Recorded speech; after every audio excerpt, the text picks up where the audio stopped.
Johan Sassinuk, you have been practicing Wing Chun for over 3 decades. You've been teaching for 3 and practicing for more.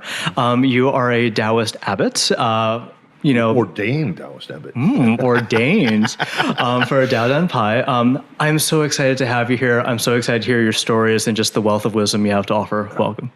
Thank you. I'm glad to be here. Yeah. So how did you get your start in Wing Chun? So when I was at university, a number of my classmates were studying the martial arts. And at the time, I didn't realize that martial arts was more than just punching and kicking people, that there was a lot more to it than that. And so they insisted that I try to find some sort of martial arts. And so when I got out of university and I started working for Viacom, a friend of mine from high school had met James DeMille. And James DeMille was one of Bruce Lee's first 5 students. And James had a brand new school in Redmond. Okay. And that would have been 1979. I think he moved his school to Kirkland a year or 2 later. But anyway, I trained with him for a couple of years.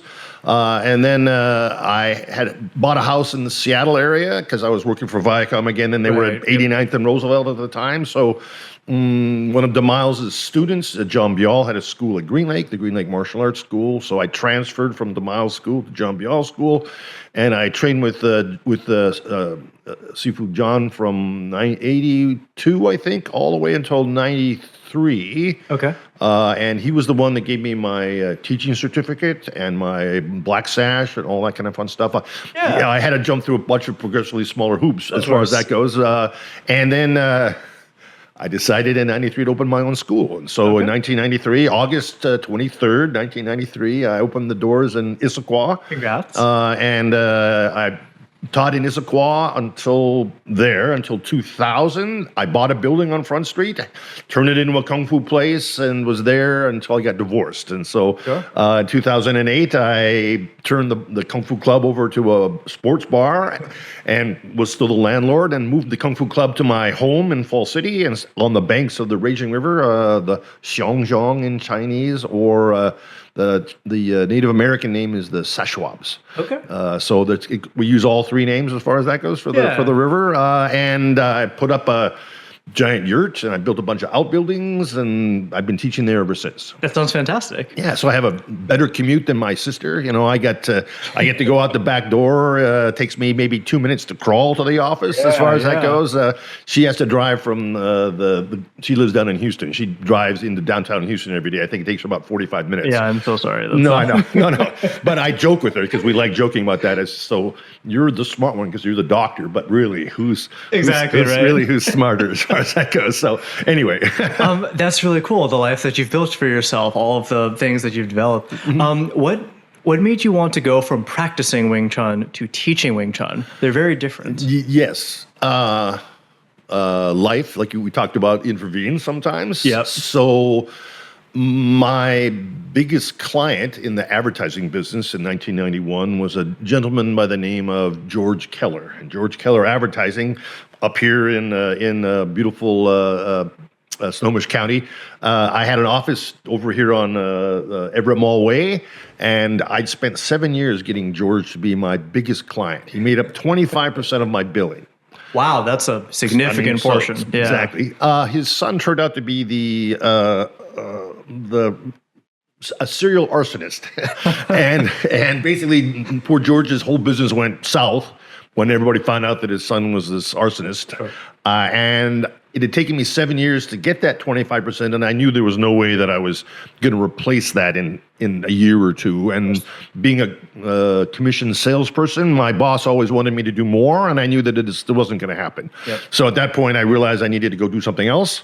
I've been playing the piano since I was 2. I thought maybe I could be a musician. My friends opened the Elysian Brewery a year or 2 after that. I could have joined them, but I decided that drinking for a living was probably a mistake, and that the lifestyle of a musician was also not indicative to family life and stuff. Yes. And I had a couple daughters at that point, so I decided of the 3 things, I could still play music and still drink, but I could be a Kung Fu teacher instead. So I decided to do that. Sure. My dad taught pathology. My sister teaches pediatrics. My dad used to teach English, and stuff like that too. So the teaching part was already sort of ingrained in the thing. And more importantly, my kung fu teacher decided that he was going to do a teaching seminar. Okay.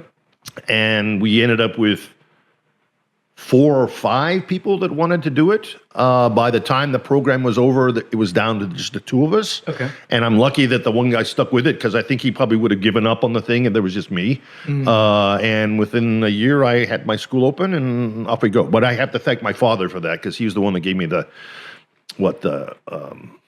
motivation, the courage, the support. And a bucket of money to. Yes, that obviously helps. So like I said, like a grub stake, so here, and more importantly, a safety net. Yes. So that, because if you're, there's a thing in the tarot cards, there's a fool, and the fool dances on the edge of a cliff, mindless of the rocks below. So if you're dancing, don't look down, just keep dancing. Yeah. So, yep. That support is super helpful, because you can take risks, you can have ambition, and if it doesn't work out for whatever reason, oftentimes things out of your control, you're safe and you can kind of reset and recenter yourself. That's really cool. So it really does sound like a number of facets of life just kind of intervened, came together, family life, all of that stuff. That's really, really nice. What about teaching do you find rewarding? What about it do you enjoy? Oh, yelling at the children. I get to punch people in the head. They pay me to have them punch them in the head. Fantastic, right?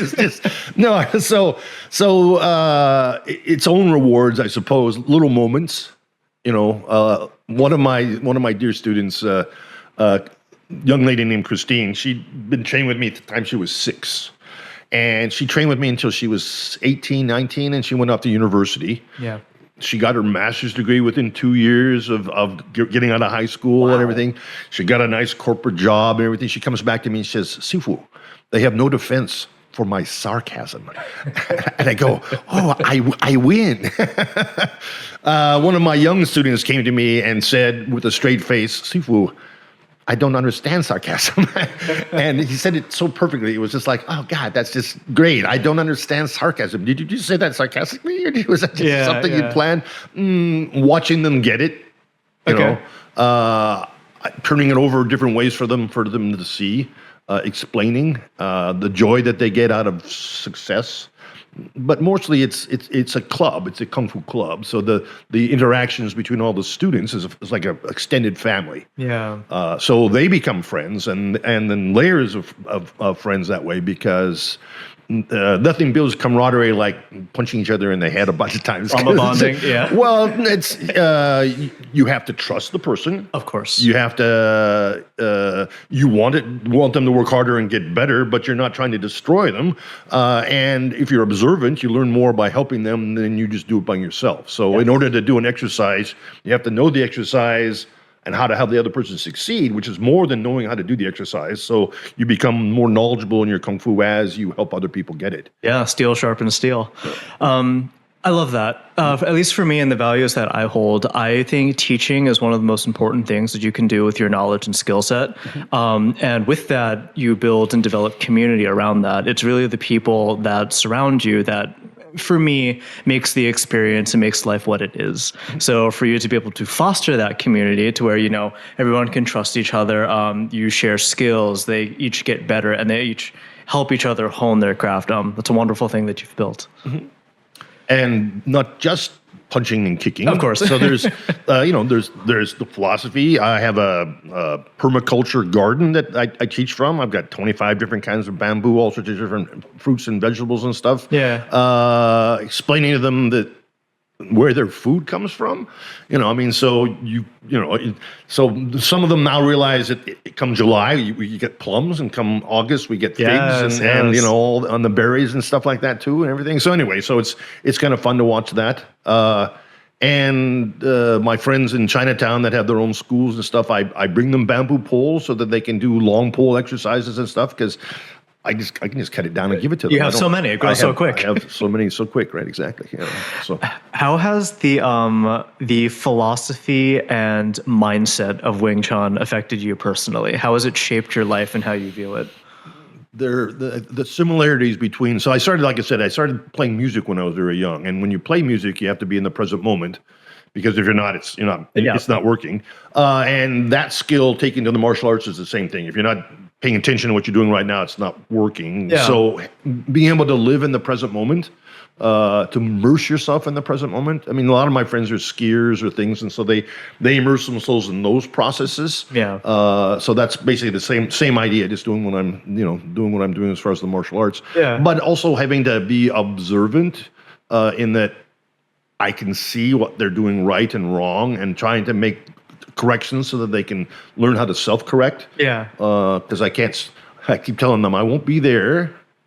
If you need me, I'll be in your head. Yes. And, you'll hear my voice talking, but I can't follow you around and save you from these things or whatever. So how do I get you to understand how the world works and be able to observe and do all that yourself? Yeah. Okay. At least for my personal journey, like I've taken about 2-ish years of Krav Maga, and as a kid, I took Taekwondo from like 8 years old to 11, a couple years. But the mindset and the confidence that comes with that, knowing how to handle yourself in situations, knowing the process of training and getting better and seeing those iterative improvements over time. At least for me, like martial arts, like the feedback loop is quite apparent. If you don't guard your head, you get hit in the face. You know right away that you did not do something right. That's right. So just having that immediate reinforcement, that feedback loop, you can see the progress really quickly. You're like, oh, I did this and I didn't get punched in the nose. Cool. I know what to do now. Just understanding this, I think, has shaped me as a person, instilled that confidence, my view set and mindset of the world and how I approach it.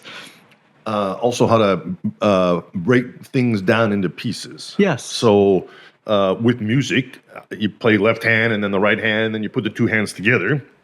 In the Kung Fu, you do, one hand, then two hands, and then surprisingly enough, you have to move your feet while you move your hands. And then learning how to move your hands and your feet at the same time. Of course. And then teaching your eyes to we refer to it as a soft focus. So you're not looking specifically at something, you're looking at the whole, and you can see peripheral movement. You use your rods rather than your cones. So you literally use black and white movement rather than specific seeing something, because you don't have enough time to watch something. And if I'm swinging a stick at you, the fast part is the end of the stick. It's the tip. The slow part is over here by my shoulder. So if you can look at my body and see how I'm moving, you can extrapolate what's going on that way. Speaking of swinging tips, one of the life lessons that was taught to me is, a stick is swinging at you. The dangerous part is the tip. It's where the most energy is. And just getting drilled to the mindset of, obviously this is situational, but moving into the attack as opposed to moving away. Right. Because one, you cut the energy off, you move in, there's less harm that can come to you. Now you have control of the situation, all of those martial arts concepts. But the concept of that applied to life is when something is challenging you, when something is, in your face and you need to face it, sometimes it's better to confront it head on, move in and accept the challenge than try to move away, push away, ignore it. I've taken that life lesson many, many times over. Literally the expression Jeet Kune Do, the way of the intercepting fist. I can block continually, and not be hit. But if I make one mistake, then I'm there. So what we really want to learn to do is to block and punch simultaneously. So I'm attacking and defending at the same time. Yes. So they refer to it as Lim Sil Dai Dar, literally simultaneous offense and defense.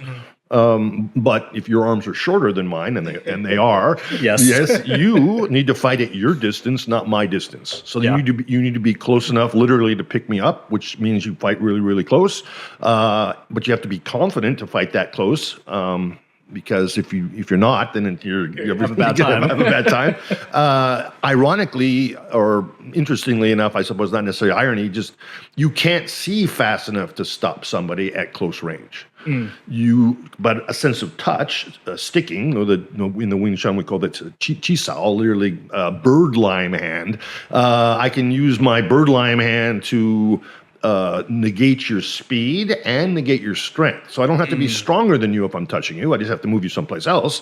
And if you're fast, I'm just sticking to you and I'm just moving with you because you're moving as fast as I'm moving because I'm touching you. Yeah. So I don't have to be fast or strong. I just have to learn how to redirect and turn things. Yes. And so that's how wisdom defeats strength. So Yeah. wisdom over strength. And that's literally in the salutation.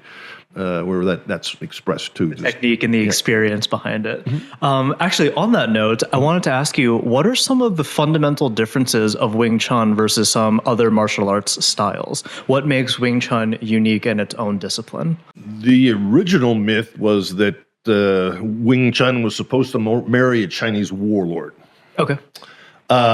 Ying Mu had just left the Shaolin temples. We were discussing this earlier, how they'd been burned down. And so she was wandering the countryside and she overhears Wing Chun saying that she's been, that this guy wants to marry her. And so she approaches Wing Chun and says, challenge him to a fight and tell him that if he beats you, then you will marry him.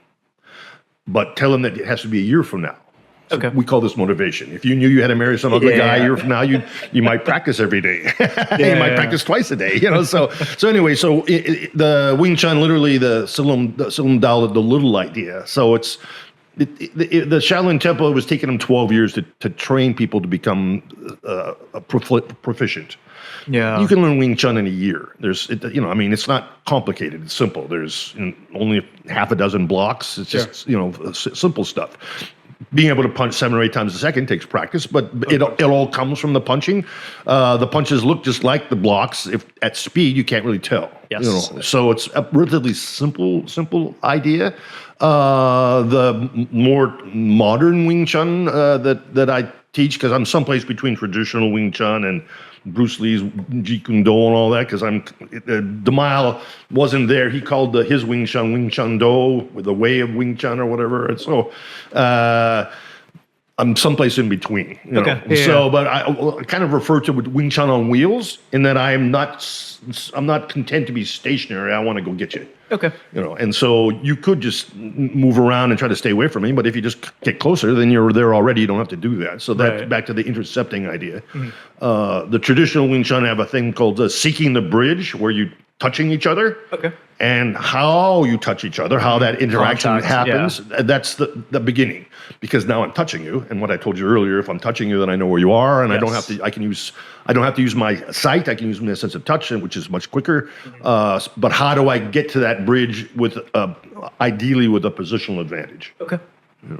Okay. Because I used to watch a lot of kung fu movies as I was a kid. Me and my cousins, we'd watch all the old Bruce Lee films, the old Jackie Chan films, English dubs, very horribly done. Oh yeah, all the Shaw Brother movies. Yeah. Yes.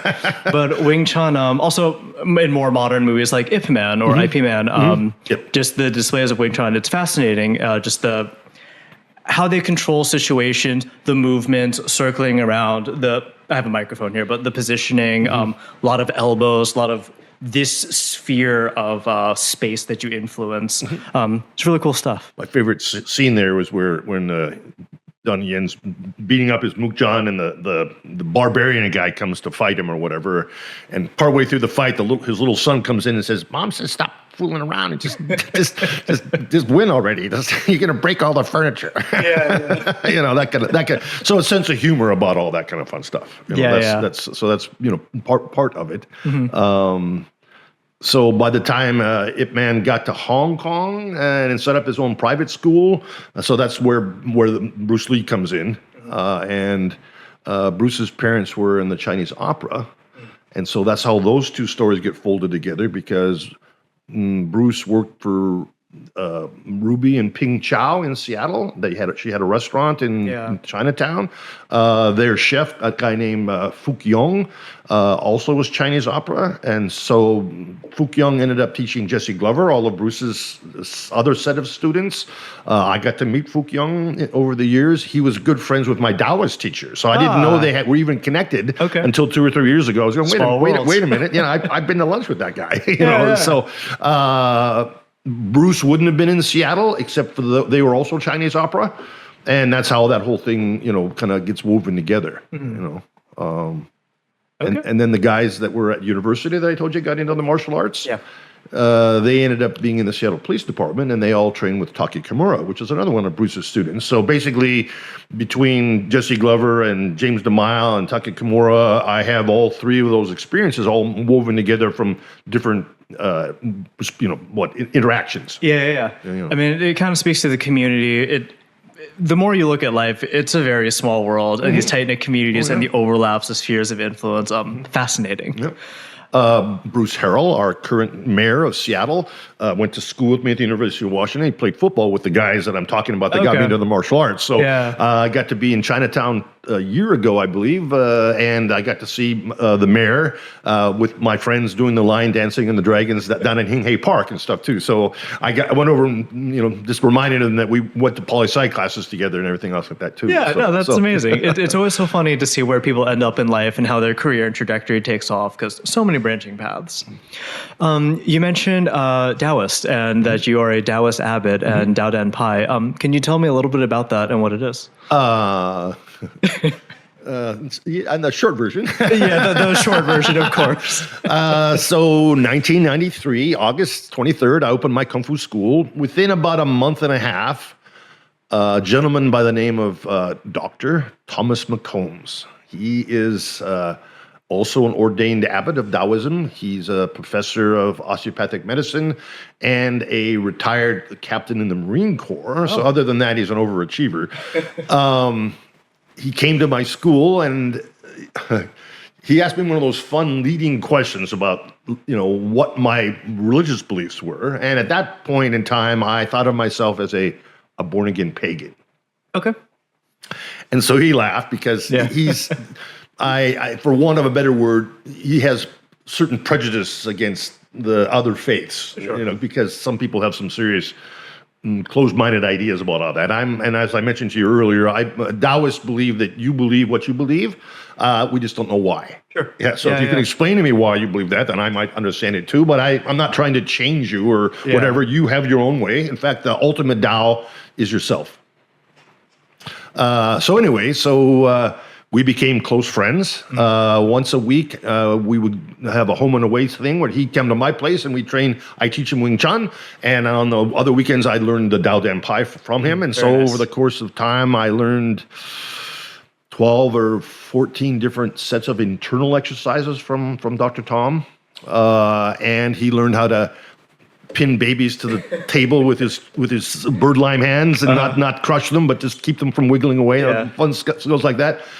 He had he's got a really thin pate on one side. Okay. So when training with him, I had to be very particularly conscious about, I could literally kill him by hitting him, and had a very thin bone structure there or whatever. I would only hit him in the body. And then my best friend from high school, his daughter wanted me to officiate her wedding. Okay. But her father, my best friend, is a lawyer, and so he insisted that I become ordained in order to do that. Otherwise he wasn't sure that it was really a thing or whatever. So I went to California.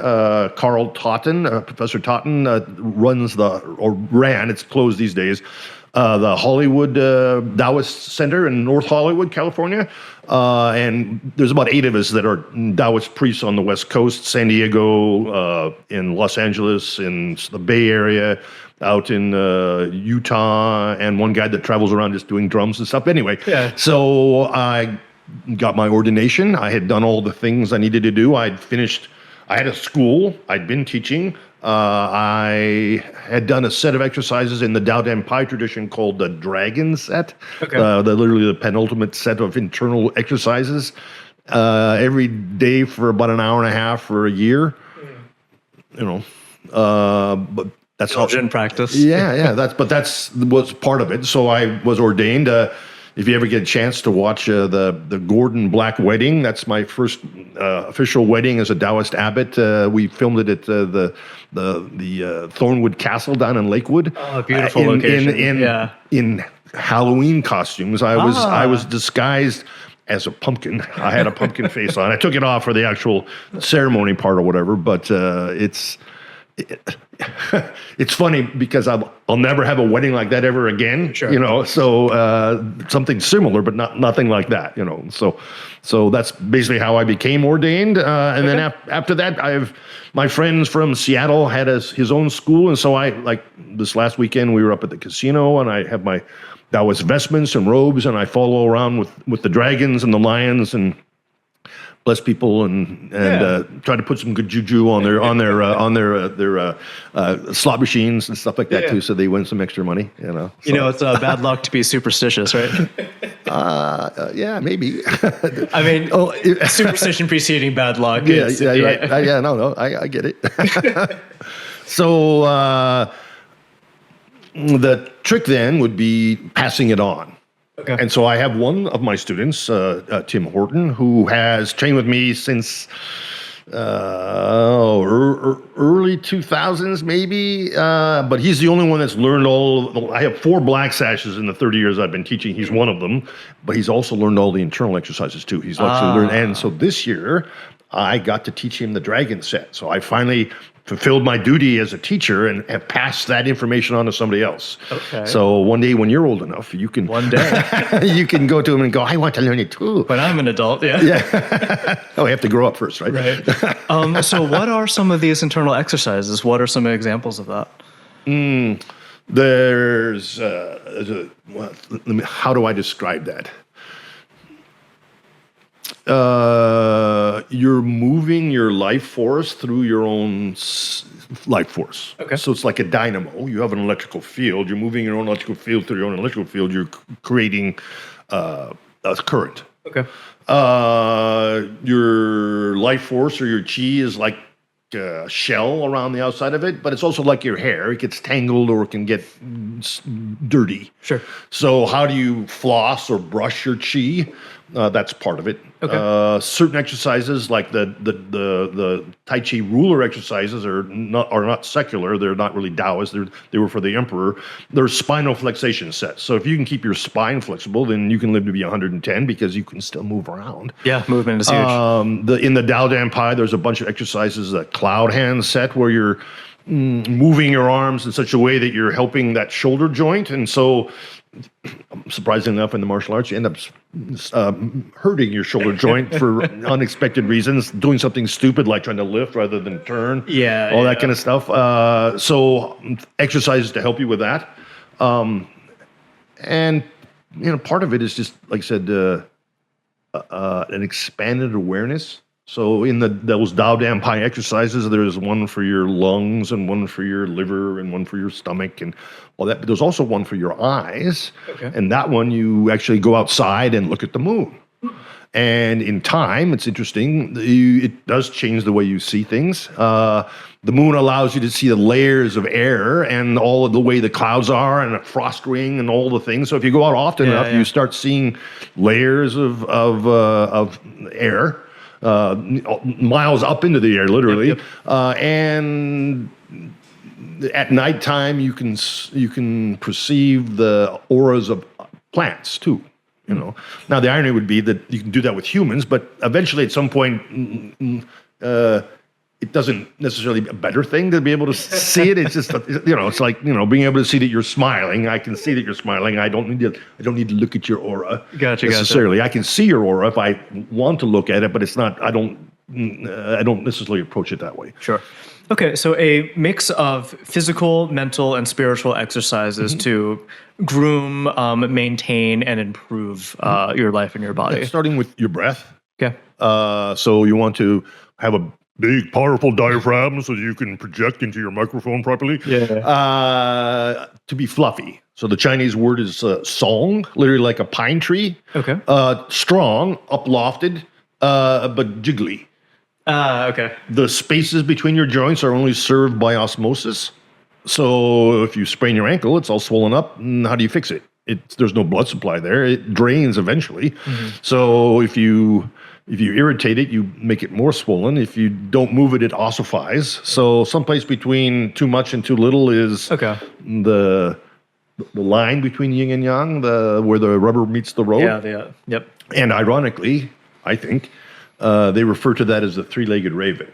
So the messenger between yin and yang is a three-legged raven. Okay. And so that you carry the message from one side to the other. Okay. You know.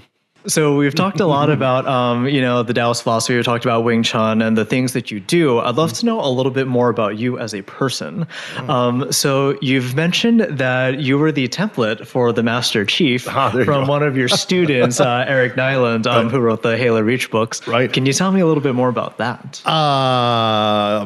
So this would have been the late 1990s because I hadn't moved to the other shop yet. So part of my memory recollection, I was at 40 Front Street South, next to where the Flying Pie Pizzeria is. My good friends.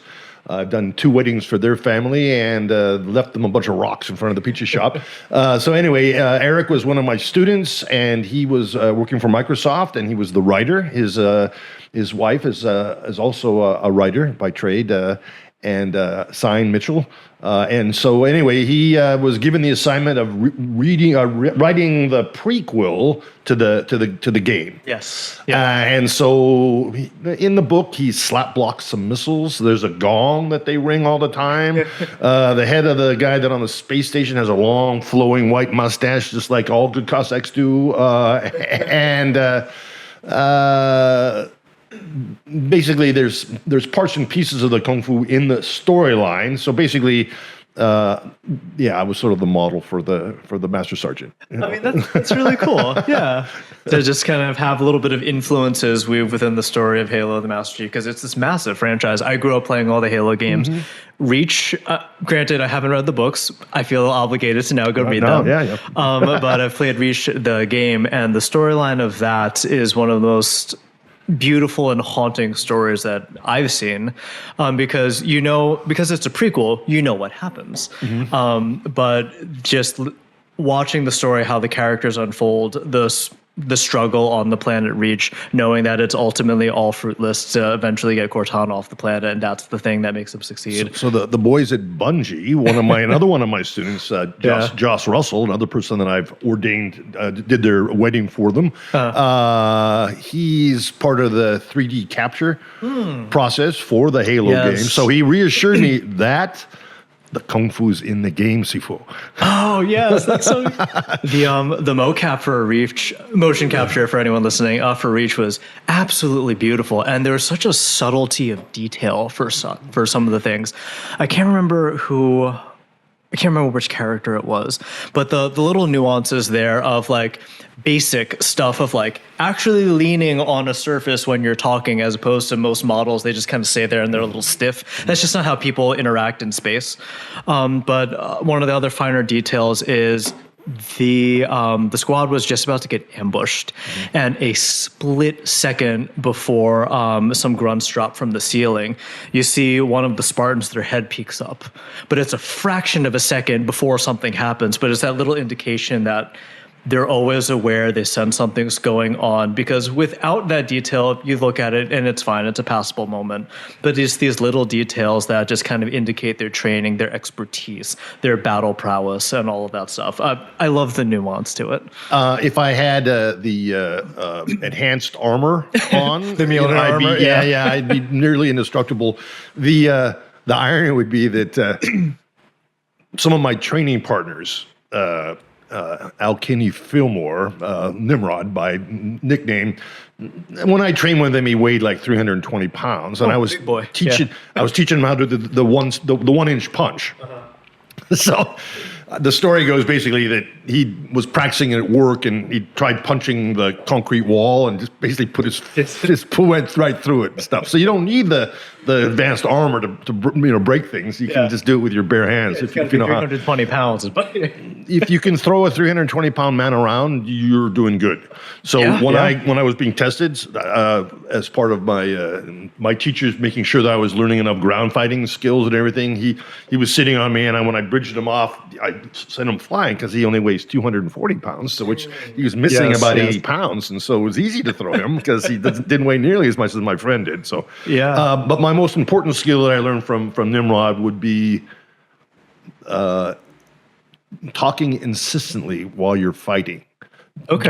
getting your opponent to shut up while you're fighting, and he's punching you in the face and telling you that you dress funny and that your mom should have done something better with your hair, and the whole just blah blah blah blah blah blah blah. So that's a way of influencing your opponent is by just being in their head with words. And so when he was training with you or fighting, he would just chat the whole goddamn time. Just shut up. I just want you to shut up. Just assault him on all fronts, right? Yeah, exactly. So that's a skill. So those are fun things that you learn how to do and stuff like that too. Yeah.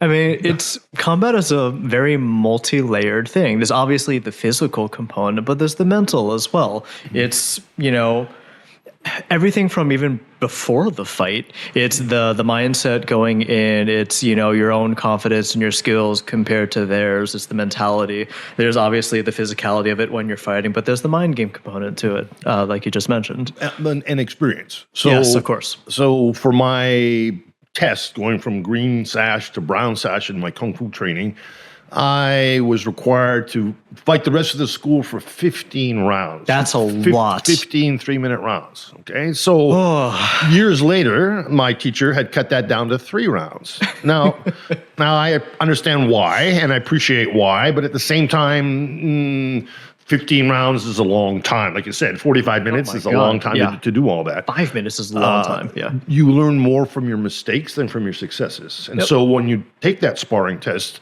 it's when you succeed, you don't remember that. It's where you fail that you remember, and then you try to do something about that failure. And so therefore, but you have to, for that test, you don't know how they're going to attack you.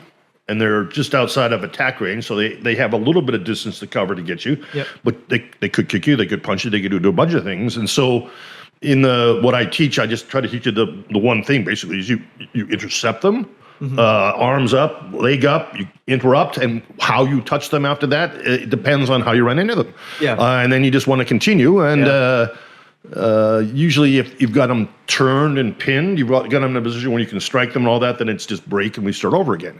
So in a 3-minute round, my students get somewhere around maybe 25 attacks in a 3-minute round, right? Yeah, so that means in 3 rounds they get about 75 fights, quote unquote.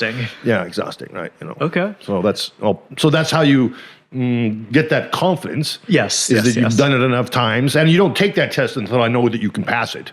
Right, so I'm not just making you do the thing and see whether you fail or not. Yeah, good luck. Go get them. Get them, they also have to have incredible stamina. So I climbed the side of Capitol Hill. There's some stairs right below St. Mark's Cathedral. There's 300 of them in a row right there at Boylston. Yeah. So again, my teacher had never had anybody do that test before, so he just told me to climb up and down until I couldn't. So I think I made 9 laps in 50 minutes up and down. It was. But the irony would be that the last lap, I had this little lady literally pass me on the stairs because I couldn't move anymore. When I moved to Issaquah, Tiger Mountain, the name of the school is Fushanguan Tiger Mountain Training Hall. I have them climb up and down part of Tiger Mountain. So there's a beautiful trail. There's a little thing right there at the sunset entrance that takes you up about 400 feet. So you have to be able to go up and down that thing 4 times in half an hour. Okay. Yeah. So I can walk up and down in 10 minutes. So you should be able to do it. You should be able to do it easily. But if you want to do the sparring test, you definitely want more cardio. Conditioning is huge. For those listening who have never, been in combat or, done physical stuff, it is exhausting. Oh my God. I remember from some of my bell tests for my Krav Maga stuff, you're fighting and you're blocking, you're kicking, you're attacking, you're doing all of this. And as you progress, it's not that you don't want to protect your face. It's just you're tired. You're mentally fatigued. It's hard to keep your arms up. It's exhausting. I took 3 of my students up to Canada for a sports jiu-jitsu tournament. Yeah. Sports jiu-jitsu for us Wing Chun guys is like fighting with our claws in. Okay. Because they wouldn't let us do the chain punches, or you couldn't punch to the front of the face, a bunch of stuff. Yeah. My student, Anthony Montemare, would have been maybe 17 at the time, was fighting the U.S. national champion. Oh, okay. And took him into overtime. So they were tied after, I don't know, maybe 4 minutes of, I think there was 2-minute rounds or whatever at this point in time. But anyway, they had to do one more round, and he comes to me and goes, Sifu, I should have trained harder. And I laughed and I said, too late for that now. Go get him. So eventually he lost that match, but the judges were all on the guy he was fighting's team. Okay. It's questionable, but it's somebody wins and loses in those events. In real life, there would be no stop. There would be no tapping out. It would be real life is very, very different. Yes. Okay. Anthony went on to fight, I think, 3 professional fights, and to his credit, he won 3 and lost 3. And because of that, because he's got kids, he decided that this is stupid. I can hurt myself and be damaged the rest of my life. So, There's definitely a risk and reward thing, especially as you get older. One, you realize you're not invincible anymore. 2, your body says, we're not doing this anymore. And you don't really get that much say in that. A gentleman I trained to do a MMA match in the early 2000s. I think he went down to Las Vegas, I think. But it was one of those progressive ones where you fight and then you come back an hour later and fight again. Oh, God. Yeah, right. Well, he didn't know it at the time. Oh. But he blocked a punch with his head and had cracked a vertebrae in his neck. And so when he came up for that second fight, he was getting double vision. Yeah. He didn't get to ever fight again because he's broken. Yeah. I mean, There's only so much you can do. Yeah. Well, you don't want to, if your neck's already broken, you don't want to break it more. I think that's how that goes. It's a very easy target. Yes. Yeah. So, being able to survive all that and continue on, so why do we fight? We have to, only if we have to. Otherwise, we have to. Yeah. The first 2 options are run, or just not even be there. Yeah, that's the old Native American way. It's just if their enemy's looking for you, just don't be there. That's the best thing. Running is an option, though sometimes the Davy Crockett approach, where you just kind of grin at them and kind of confuse them. Yeah.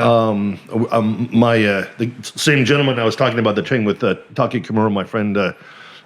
He goes by, because he's retired police, he goes by Falcon, so we don't use his real name. But anyway, and I was explaining to him what I refer to as, this is an old thing from my Viacom days, my engineering department's motto was obscure et confunde, to obscure and confuse, right? So in a fighting situation, if you can confuse your opponent by incessantly talking or whatever, or to obscure what you're doing, then you have an opportunity to just negate what's going on. Yeah. However, you have to have enough guts to walk in there and simply, that. So twice in my life, once at rodeo, these 2 cowboys were about to go at it. And I just walked in between them and started talking to the one guy saying, oh man, the last time I got in a fight, I broke my hand and blah, blah, blah, blah, blah, blah, blah, blah, blah. And he just lost complete track of what was going on and everything. And I walked them away and they never did fight. My old Kung Fu club became a sports bar. I'm sitting in my sports bar because I'm the evil landlord. Yeah. And these 2 guys go tumbling out the front door fighting each other. And I'm just done with classes already, and I've already seen enough fighting for the day, and I'm just kind of, so anyway, 2 minutes go by, 3 minutes go by. 3 minutes is a long time to fight because we've already talked about all that. So I walk outside, and one guy's just bleeding profusely from the nose, and then the other guy's there. And so I grabbed him around the arms so he couldn't continue to fight, but I turned him so that I was between him and the other guy. Yeah, because positioning in space. Well, if you get punched by some other guy while somebody else is holding you, you get pissed off because you stupor. Yeah. So basically, I just exposed myself to being punched. Not a good idea, but I did. Turned and protected him and everything, and we managed to get the blood off the rocks and everything else before the popo shut up. There you go.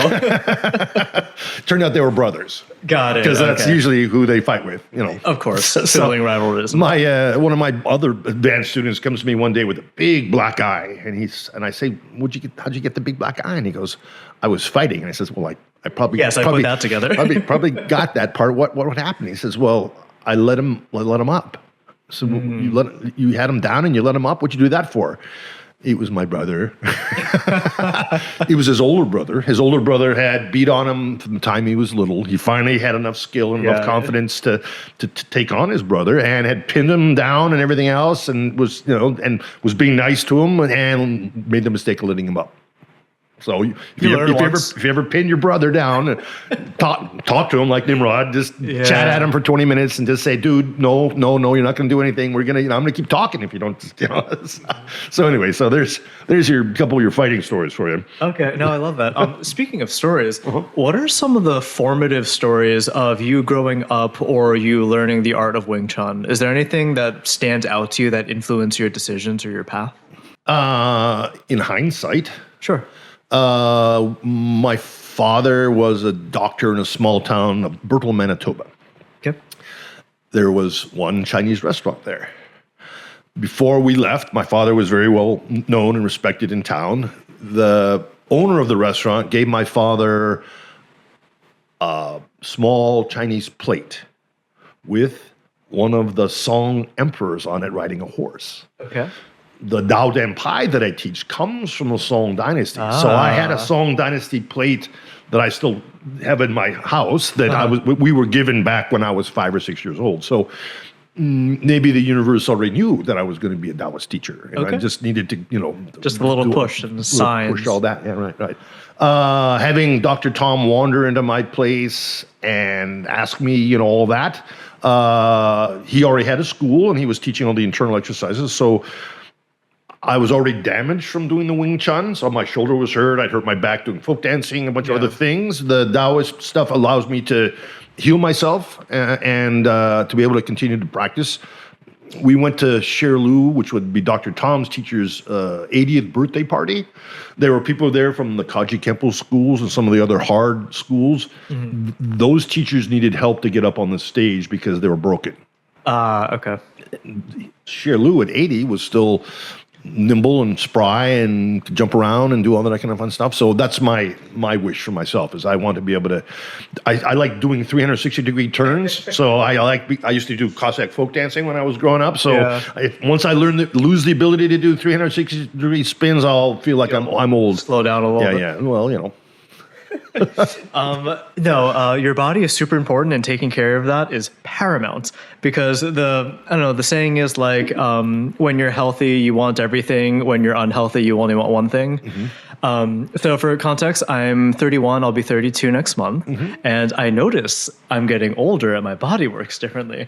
Like I was walking, 6 months ago, I was walking down these stairs and my knee cracked. I'm like, oh, interesting. And then it just kind of hurt for a little bit. And I was talking to, might have been my dad or one of my friend's parents or something like that. I'm like, hey, so like, what do you do to like make your knees a little bit better? And he's like, well, that's just kind of what it is now. I'm like, oh, that sucks. I don't like that answer. I mean, obviously there's physical therapy and there's ways to take care of it, but like your body changes and you need to figure that out. But that's back to the Qigong exercises. Of course. So, yes. Doing movements that are conductive to having your lymph system basically takes away all the bad juju. Mm-hmm. If you don't move around, then the bad juju doesn't go away. Yes. If you move too much, you can hurt yourself. Yes. So someplace again in the balance point between moving enough to be flexible and good, but not hurting yourself. Exactly. Though once you become hurt, it's hard to move because you're damaged. Yes. So how can you be fluffy and still be injured? Yeah. Training around your injuries is one of the most important skills you can learn as a martial artist. Because if you give up every time you hurt yourself, you'll never make never going to do it, right? Yeah. So I try to teach people how to do things that are dangerous without getting injured. However, if they don't pay attention, like you were talking about, you can definitely block punches with your face because you're not you just what were you thinking? Yeah, that kind of stuff. So, but yeah, the wealth of knowledge that I have as far as healing myself is priceless. And the Taoist teacher that I had, like I said, he's an osteopathic professor. So not only was he able to explain it in quote unquote Eastern terms, but he's also explaining to me physiologically how this works and that works, and stretch this thing and do that. And he has seriously amazing skills as far as fixing people. level. Yeah. I mean, yeah, that is huge. Health is everything. Yeah. And being taught how to fix myself, because even more important, because if I had enough money, I would go to a masseuse every day. Sure. Because then I could, Yeah, because why not? That's well, great. because if you don't, you get behind. Yeah. So if you can take care of yourself every day, then you don't get behind, and then there you have it. Yeah. So, but it takes discipline, because you have to be motivated to do all that stuff yourself. Yeah. At least in my own life, like I think an ounce of prevention is worth a pound of cure.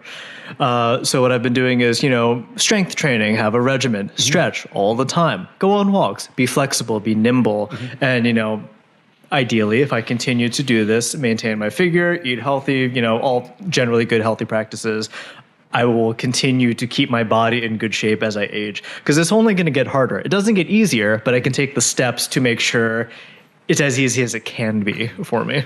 Fook Young, we discussed earlier, was the chef at Ruby Chow's. Okay. So when I had lunch with him it would have been maybe 5 or 6 years after I first met him, I was still boldly naive.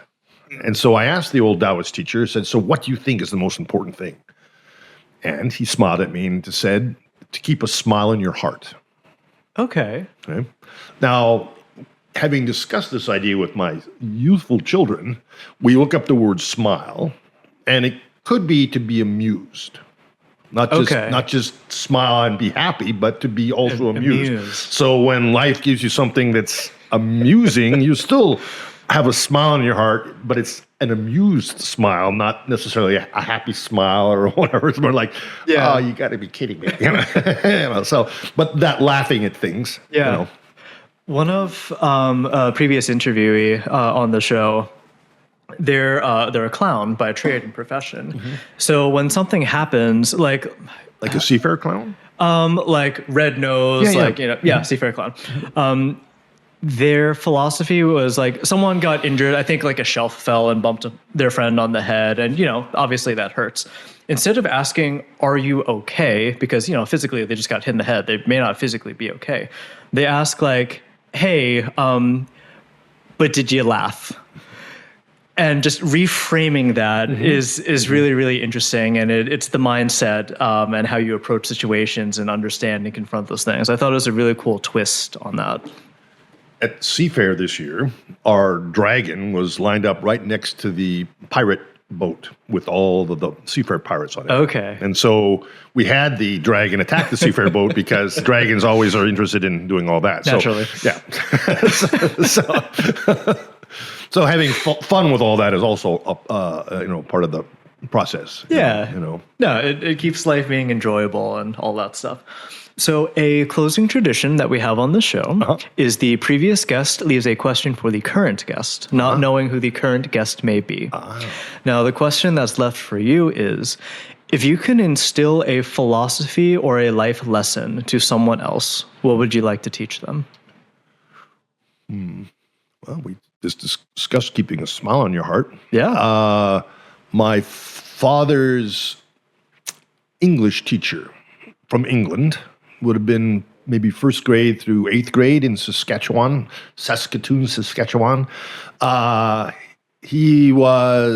My dad was literally born in a wheat field in the middle of August. Grandma went back to stooping wheat because that's what you get to do. His English teacher told him, it's up to you. Your mom loves you, but she's not going to come rescue you. Yeah. So whatever you want from your life is up to you. And so my father ended up, like I said, going to university after the war. He ended up going to medical school. And at some point he was a doctor in that little town I was talking to you about. And he took me back to meet Mrs. Thurston because he thought it was important that I meet the lady who told him, it's up to you. I like that. Yeah. And so that's what I tell my students too, is that, I can show you, I can teach you and all that, but really it's up to you. Yeah, no, that resonates very deeply with me, taking charge of your own destiny and your own path. Because, when we're born into this life, we all have advantages and disadvantages. Some will always have it easier than you. But if you just say, oh, life is hard, I'm disadvantaged, life will say, okay, guess that's all you'll ever be. Sucks to suck, right? Like that doesn't really get you anywhere. No, but taking control of your life, realizing that you can influence the things that you have influence over. You can shape and carve your destiny within your means. Some things happen to you without your control, but you do control some set of things, and to take advantage of that and, like we said, chart your own path. It's huge. And auxiliary to that would be then quoting myself. So when I write things down, it's from the Struggles with the Xiongnu, the Raging Slaves, by He. That's our 26th generation of Taoist abbots. And Yao Qi is the lake where Shi Wang Wu lives. So my Chinese name is He Yao Qi. They're the harmonious jade lake. A fool can do without thinking what a wise man takes years to attain. I love that. Yeah. So I mean, how did they do that? They sometimes, if you practice all the time, you can be good. Yeah. Better to be lucky than good, because if you're lucky, then you're just lucky. Good takes practice.